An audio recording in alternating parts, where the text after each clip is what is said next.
जो पॉइंट है वो हम स्टार्ट करने जा रहे हैं, क्योंकि आज इस चैप्टर को ऑलमोस्ट हम खत्म कर देंगे। तो उसके अंदर जो हमने बात शुरू की थी कल, लास्ट में टाइम कम था इसलिए थोड़ी सी स्पीड लेनी पड़ी। तो टाइप ऑफ इंश्योरेंस की हम बात कर रहे थे, जिसके अंदर लाइफ इंश्योरेंस के बारे में हम बात कर चुके। फिर हमने बात शुरू की हुई थी नॉन लाइफ इंश्योरेंस, यानी कि जो हमारे जर्नल इंश्योरेंस के टाइप आते हैं उसके बारे में हम बात कर रहे थे। तो जर्नल इंश्योरेंस की जब हम बात करते हैं तो सबसे जो मोस्ट पॉपुलर उसमें इंश्योरेंस है, देखो वो हमारा आता है मोटर इंश्योरेंस का।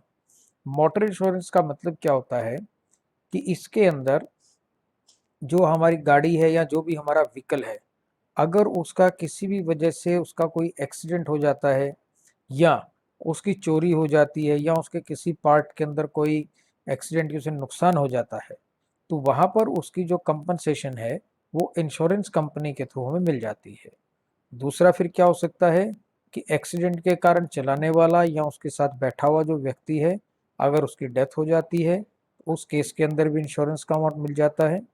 इसी तरह से एक्सीडेंट के कारण अगर थर्ड पार्टी को कोई भी नुकसान हो जाता है, तो उस नुकसान की जो पूर्ति करनी है, वो जो पूर्ति होगी, वो जो कंपनसेट किया जाएगा, वो यहाँ पर इंश्योरेंस कंपनी के द्वारा कंपनसेट किया जाएगा। और आज के टाइम में ये है कि थर्ड पार्टी इंश्योरेंस जो है वो आपको करवाना ही पड़ता है।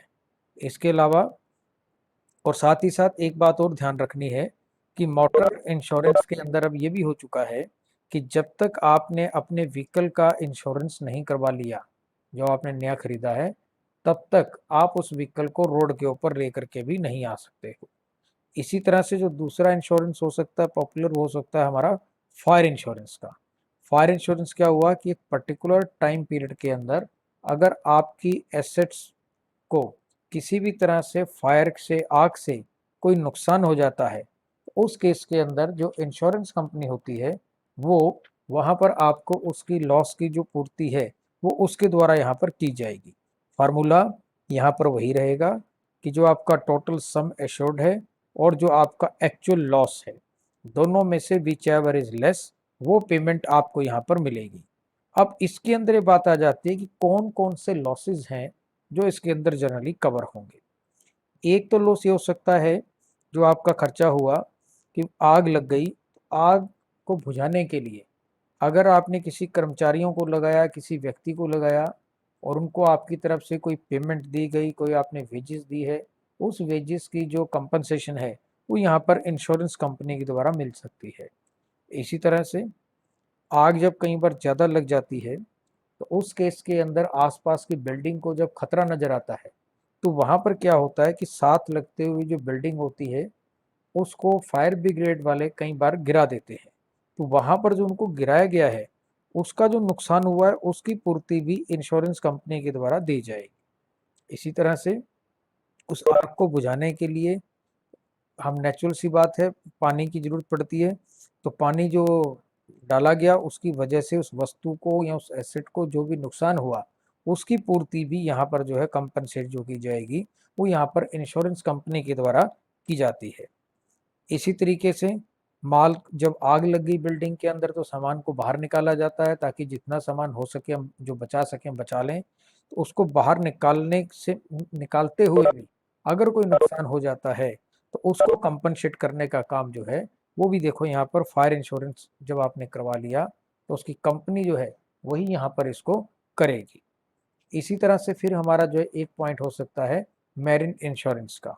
मैरिन इंश्योरेंस के अंदर क्या होता है कि जब हम समुद्र के अंदर जाते हैं, कोई बिजनेस करते हैं, कोई व्यापार करते हैं, समुद्री जहाज के अंदर जाते हैं, तो वहाँ पर उसमें आग लग सकती है। समुद्र के अंदर भी उसी तरह से लुटेरे होते हैं, डाकू होते हैं जो आपके सामान को लूट सकते हैं। तो वहाँ पर इस तरह का बीमा जो है वो करवा लिया जाता है। अब इसके अंदर क्या होता है कि कौन व्यक्ति बीमा करवा सकता है, यानी कि insurable interest in case of marine insurance. तो ये इंश्योरेबल इंटरेस्ट किसका होगा, यानी कि जो बीमा व्यक्ति करवा सकता है मैरिन इंश्योरेंस, एक तो वो जो उस जहाज का मालिक है। इसी तरह से अगर वो जहाज आपका गुड्स वाला यानी कि माल उसके ऊपर जाता तो उसका जो मालिक है वो भी इसका बीमा करवा सकता है। इसी तरह से अगर किसी व्यक्ति ने आपके जहाज के ऊपर आपको कोई लोन दिया हुआ है, एडवांस दिया हुआ है, तो जितना उसने लोन या एडवांस दिया हुआ है उतने अमाउंट तक का इंश्योरेंस जो वो व्यक्ति भी यहाँ पर करवा सकता है। इसी तरह से फिर एक हमारा इंश्योरेंस और होता है, वो होता है हमारा इंजीनियरिंग इंश्योरेंस। इंजीनियरिंग इंश्योरेंस क्या, एक नए टाइप का इंश्योरेंस है। इसके अंदर जो हमारा मैन्युफैक्चरिंग से रिलेटेड जो एक्टिविटीज़ होती हैं, यानी कि जिसके अंदर आपकी प्लांट है, मशीनरी है, इलेक्ट्रॉनिक इक्विपमेंट हैं, उसके रिलेटेड जितनी भी एक्टिविटीज़ हैं वो सारी इसके इंश्योरेंस के अंदर आएंगी। इसके अलावा मिसलिनियस टाइप की अगर हम बात करें, एक पॉपुलर, सबसे ज़्यादा जो पॉपुलर है वो है हमारा हेल्थ इंश्योरेंस। हेल्थ इंश्योरेंस के अंदर क्या होता है कि कोई भी व्यक्ति अपनी हेल्थ पॉलिसी जो है वो ले लेता है और उसको या उसके परिवार को जैसा भी उसका डॉक्यूमेंट है, उस जैसे उसकी टर्म्स एंड कंडीशन है उसके अकॉर्डिंग कोई बीमारी हो जाती है या कोई चोट लग जाती है तो वहाँ पर उसको जो कंपनसेट है वो इंश्योरेंस कंपनी की तरफ से मिलेगी। इसी तरह से लाइफ स्टॉक का इंश्योरेंस होता है, यानी कि जो हमारे लाइव स्टॉक हैं, जो हमारे पशु हैं, उनका भी अगर हम चाहें तो उनका भी हम यहाँ पर बीमा करवा सकते हैं। इसी तरह से क्रॉप इंश्योरेंस होती है कि फसलें जो हमारी खेतों के अंदर तैयार हो चुकी हैं, जिनकी अभी तक हमने कटाई नहीं की हुई, अगर उनके ऊपर बारिश की वजह से, बाढ़ की वजह से या किसी भी वजह से कोई नुकसान हो जाता है और हमने अगर क्रॉप इंश्योरेंस पॉलिसी ली हुई है तो उस केस के अंदर भी इंश्योरेंस कंपनी जो है वो हमें यहाँ पर देखो कंपनसेट कर सकती है। इसी तरह से घर में सामान रखा हुआ होता है, हमें डर लगता है कहीं इसकी चोरी ना हो जाए, कोई चोर ना उठा करके ले जाए, तो हम अगर चाहें तो हम बर्गलरी इंश्योरेंस जो है वो हम यहाँ पर अपना करवा सकते हैं। तो उसके अंदर क्या है कि इंश्योरेंस जब हमने करवा दिया और कोई चोरी हो गई तो अगर वो ट्रेस नहीं होती है, चोर नहीं मिलते, माल नहीं मिलता, तो उस केस के अंदर इंश्योरेंस कंपनी जो है वो हमें यहाँ पर क्लेम दे देगी। इसी तरह से कई बार हम लोगों को उधार भी देते हैं, हमारे बैड डेट्स भी होने का डर होता है, तो वहाँ पर अगर हम चाहें तो इंश्योरेंस करवा सकते हैं। उसका बेनिफिट ये है कि सपोज अगर हमने किसी व्यक्ति से पैसे लेने थे और वो उसका दिवाला निकल गया, तो उस केस के अंदर अगर हमने उसका इंश्योरेंस, क्रेडिट इंश्योरेंस करवा रखा था, तो उस केस के अंदर हमें जो है वहाँ से कंपनसेशन मिल सकती है। हम ट्रेवल्स के अंदर जा रहे हैं, कहीं हम ट्रैवलिंग कर रहे हैं, तो रास्ते में अगर हमारे साथ कोई दिक्कत आ जाए, कोई रिस्क हो जाए, तो उस केस के अंदर भी उसको कंपनसेट जो है वो यहाँ पर इंश्योरेंस कंपनी हमें कर सकती है। इसी तरह से वर्कमैन कंपनसेशन इंश्योरेंस होती है। इसके अंदर जब कोई पर्सन फैक्ट्री के अंदर या कहीं पर भी काम कर रहा है तो उस केस के अंदर अगर उसको कोई चोट लग जाती है तो वहाँ पर क्या होता है कि जो मालिक होता है उसको जो है कंपनसेट करना पड़ता है। तो एक बार मालिक कंपनसेट करेगा और उसके बाद जो वर्कमैन कंपनसेशन इंश्योरेंस करवा रखा है उस कर्मचारी का, वहाँ से इंश्योरेंस कंपनी जो है उसको यहाँ पर पेमेंट कर देगी। तो ये डिफरेंट टाइप के जो इंश्योरेंस है हमारे हैं, आगे जा कर के अलग अलग टॉपिक्स जो हैं इसके ऊपर आएंगे। फिर ये बात आ जाती है कि जो इंश्योरेंस है जनरली हम इसको एक सोशल सिक्योरिटी के टूल की फॉर्म के अंदर हम इसको लेकर के चलते हैं। हाँ, एक क्वेरी मेरे पास आई है अभी फिडलरी इंश्योरेंस की, यानी कि निष्ठा संबंधी बीमा। अब ये बीमा क्या होता है, ये रह गया था कि इसके अंदर क्या होता है कि आपने कोई बीमा करवा दिया और आपको कोई नुकसान हुआ। नुकसान किस तरह का कि आपके मालिक के कारण अगर आपको कोई नुकसान हो जाता है, वो धोखा दे गया, कोई बेईमानी कर गया आपके साथ, तो वहाँ पर उसकी जो पूर्ति है वो इंश्योरेंस कंपनी के द्वारा जो है यहाँ पर हो सकती है।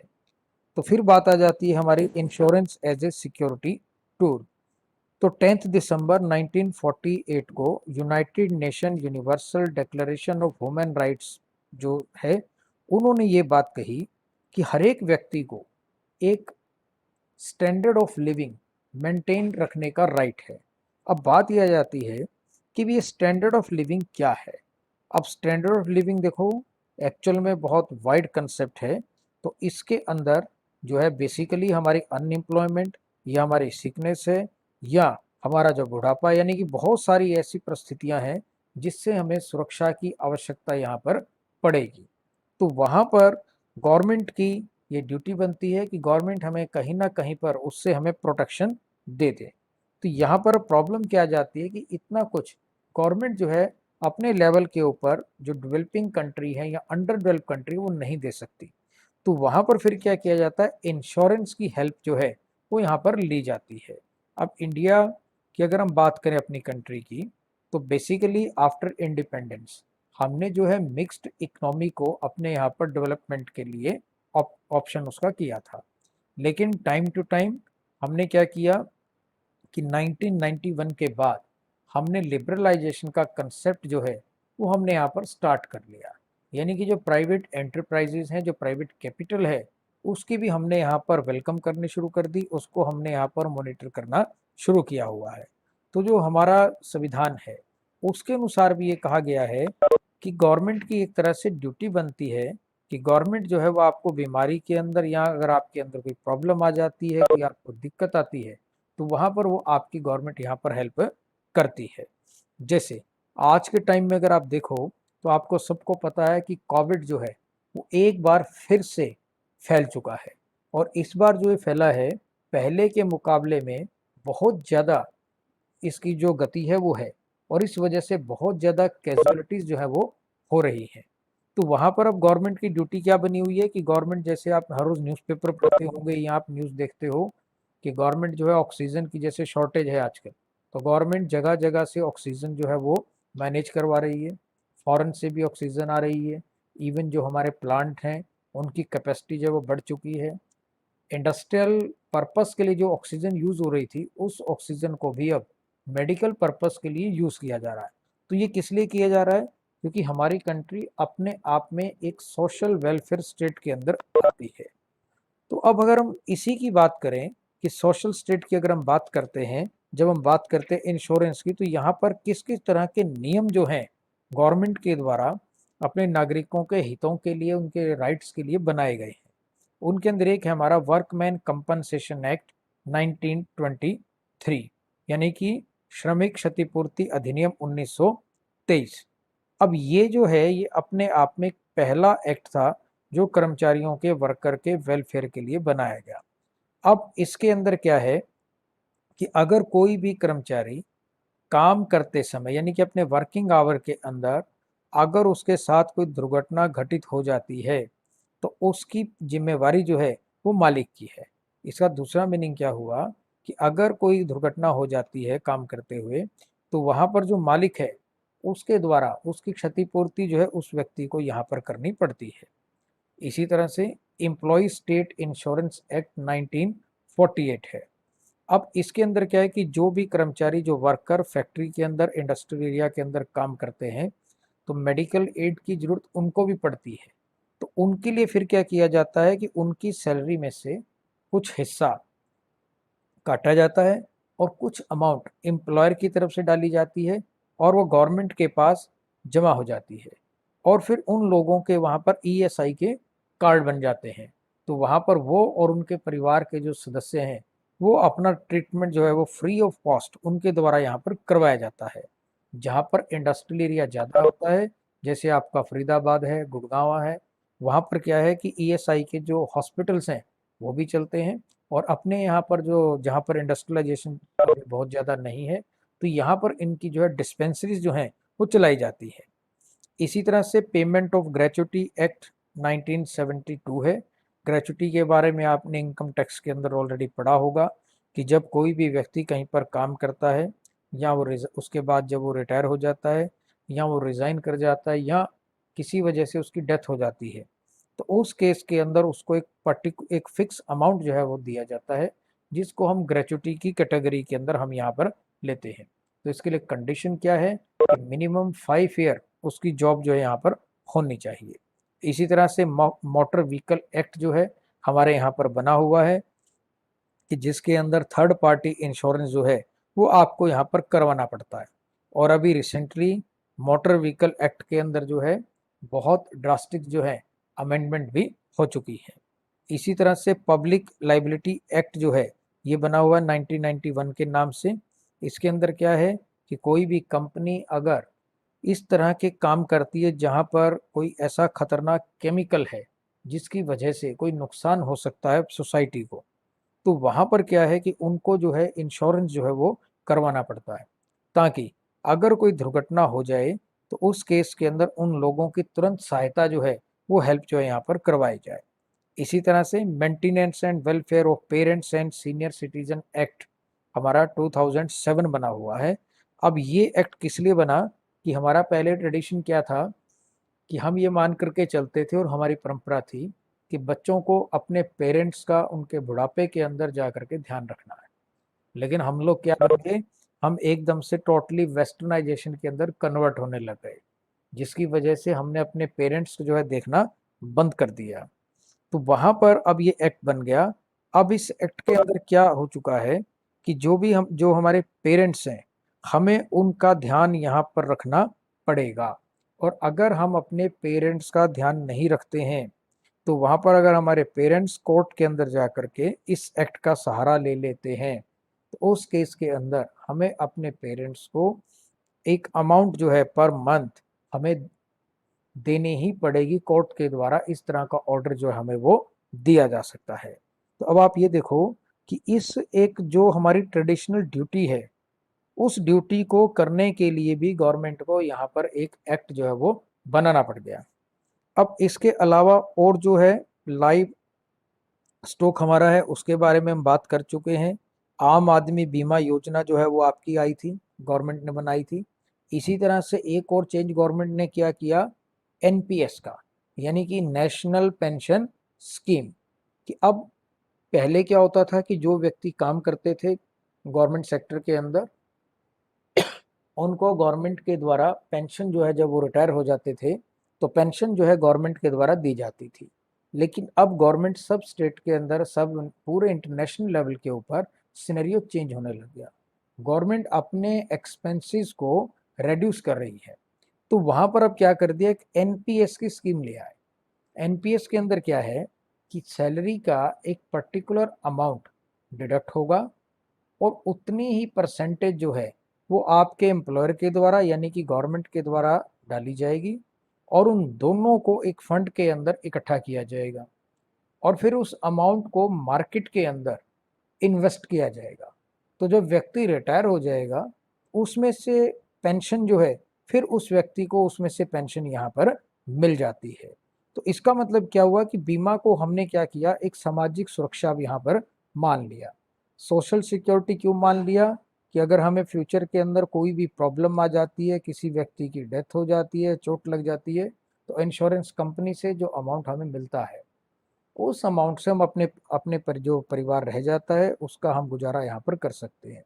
स्टैंडर्ड ऑफ लिविंग भी होता है। स्टैंडर्ड ऑफ लिविंग इसलिए होता है कि जब तक हम यंग हैं तब तक हम देखो लेबर कर सकते हैं, मेहनत कर सकते हैं और मेहनत करके हम जो पैसा कमा सकते हैं। लेकिन एक पर्टिकुलर एज के बाद आफ्टर 50-60 व्यक्ति की काम करने की जो एफिशिएंसी है वो एफिशिएंसी हमारे यहाँ पर कम हो जाती है।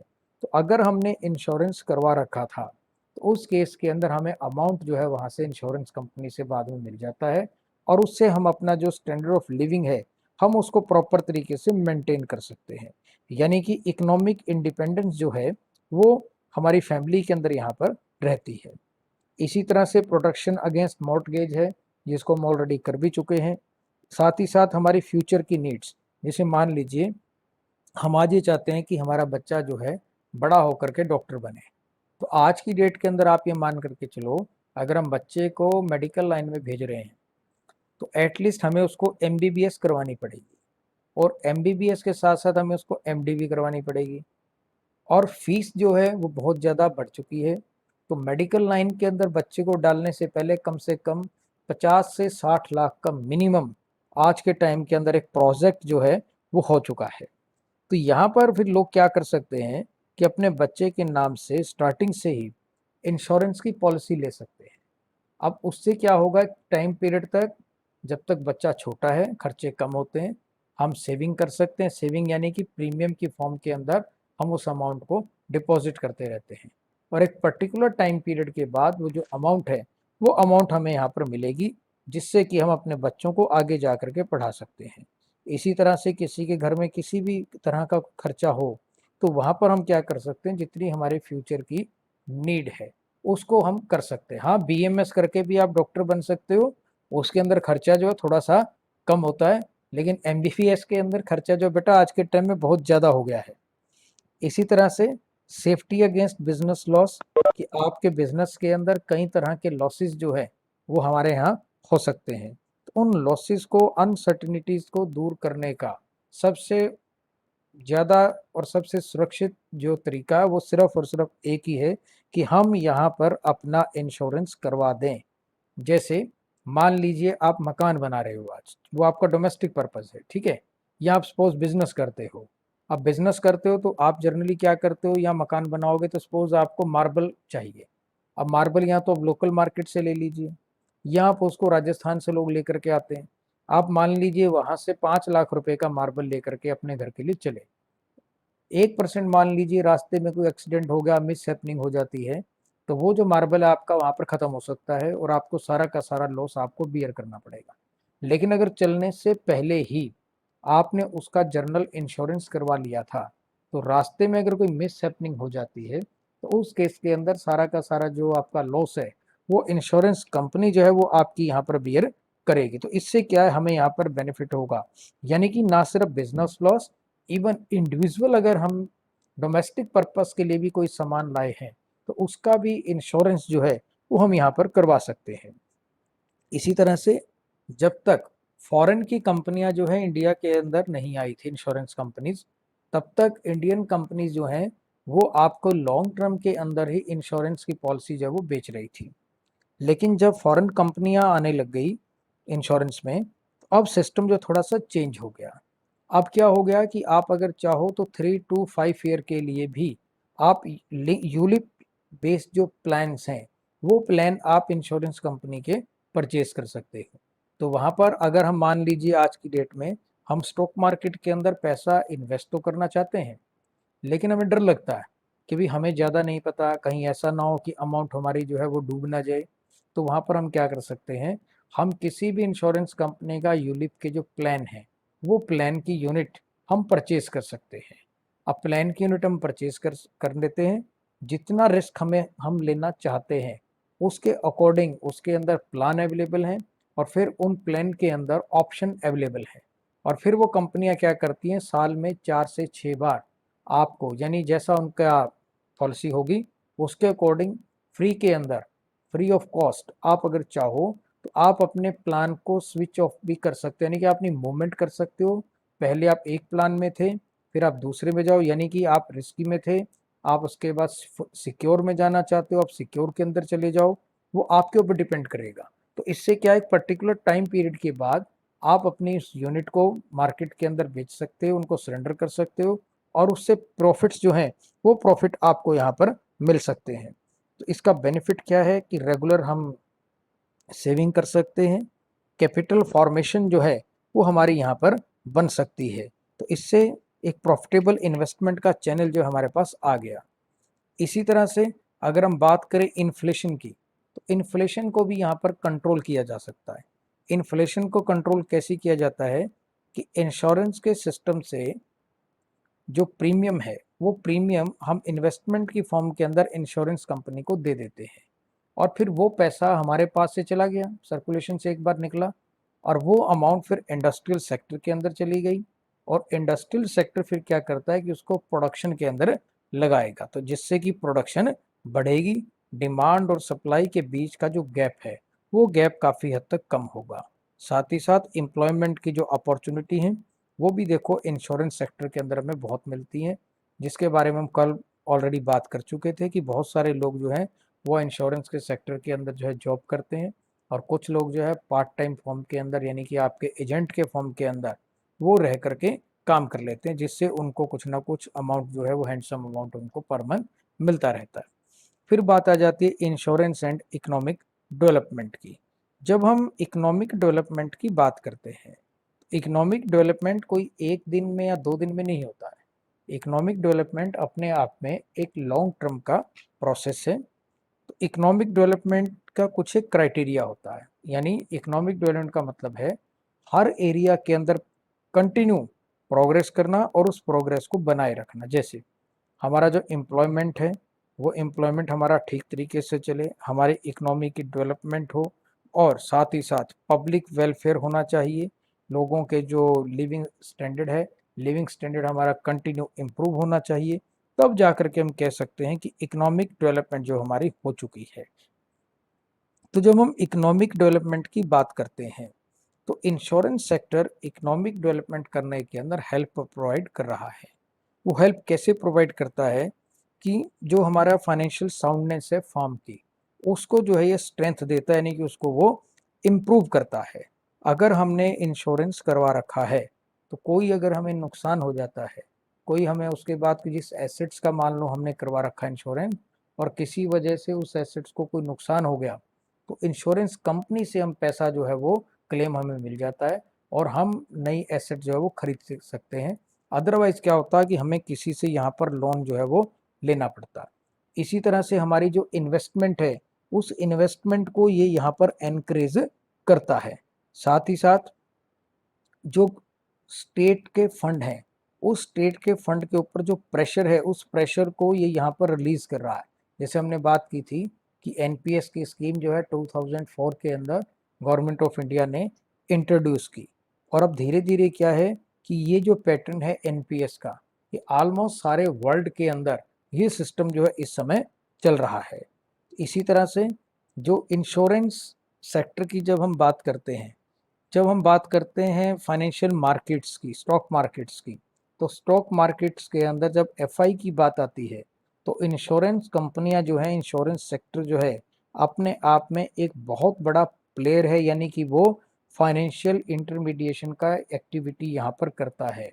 वो करता क्या है, मोबिलाइजेशन ऑफ सेविंग कर रहा है, यानी हमसे पैसा जो है वो इकट्ठा करता है, कलेक्ट करता है प्रीमियम की फॉर्म में, और फिर फर्दर उस अमाउंट को वो मार्केट के अंदर इन्वेस्ट करता है, जिससे कि इंडस्ट्रियलाइजेशन होता है, और हमें भी हमारी जो सेविंग है, जो हमने प्रीमियम लिया, उसके ऊपर हमें जो है वो रिटर्न जो हमारे प्रीमियम के ऊपर हमें इंश्योरेंस पॉलिसी पर मिल रही है। इसी तरह से promotion of sensible risk management, यानी कि जो हमारा रिस्क है, उस रिस्क को कहीं ना कहीं पर ये मैनेज भी करता है, और हमें ये भी इंडिकेशन देता है कि हम जहाँ पर इन्वेस्ट कर रहे हैं या हम जिस स्टेज के ऊपर हैं, वहाँ पर हमारा रिस्क जो है वो कितना है। जितना ज़्यादा हमारा रिस्क होगा, नेचुरल सी बात है, इंश्योरेंस सेक्टर के अंदर इंश्योरेंस कंपनी आपसे उतना ज़्यादा प्रीमियम जो है वो हमसे यहाँ पर ले लेती है। तो इन सब से क्या होता है कि जो स्टेबल कंजम्पशन है वो भी हमारे यहाँ पर बढ़ जाती है, क्योंकि इससे आपकी जो कंजम्पशन है, वो आपकी कंजम्पशन यहाँ पर बढ़ेगी। वो कंजम्पशन कैसे बढ़ती है कि हमने सपोज सेविंग की, उस सेविंग को हमने इन्वेस्ट किया इंश्योरेंस कंपनी के पास, इंश्योरेंस कंपनी फर्दर उसको इंडस्ट्रीज के अंदर इन्वेस्ट कर रही है। अब इंडस्ट्री के अंदर जब पैसा आएगा, तो नेचुरल सी बात है, इंडस्ट्रियलाइजेशन होगा, नई नई इंडस्ट्री लगेंगी तो वहाँ पर लोगों को एम्प्लॉयमेंट की अपॉर्चुनिटी मिलेगी, लोगों को एम्प्लॉयमेंट मिलेगी, नई नई गुड्स और सर्विसेज मार्केट के अंदर आएंगी। जब हम एम्प्लॉयमेंट की अपॉर्चुनिटी हमें मिल गई, तो हमें वहाँ से इनकम मिलेगी तो हम जो है वो डिमांड करेंगे, हम डिमांड करेंगे तो उसी तरह से जो इकोनॉमी का साइकिल है, वो साइकिल हमारा जो है यहाँ पर चलता रहेगा। तो इसका मतलब क्या हुआ कि इंश्योरेंस कंपनी अपने आप में एक बहुत अच्छा जो है सिस्टम यहाँ पर मेंटेन करके चलती है। तो उससे जो इकोनॉमिक डेवलपमेंट है, उसके होने की पॉसिबिलिटी जो है वो काफ़ी हद तक यहाँ पर हमारी चल सकती है। तो इसके साथ ही भी बच्चों, आज का जो ये टॉपिक था, हमारा पहला जो मेन चैप्टर था, just an introduction of insurance, वो हमारा जो है यहाँ पर ख़त्म हो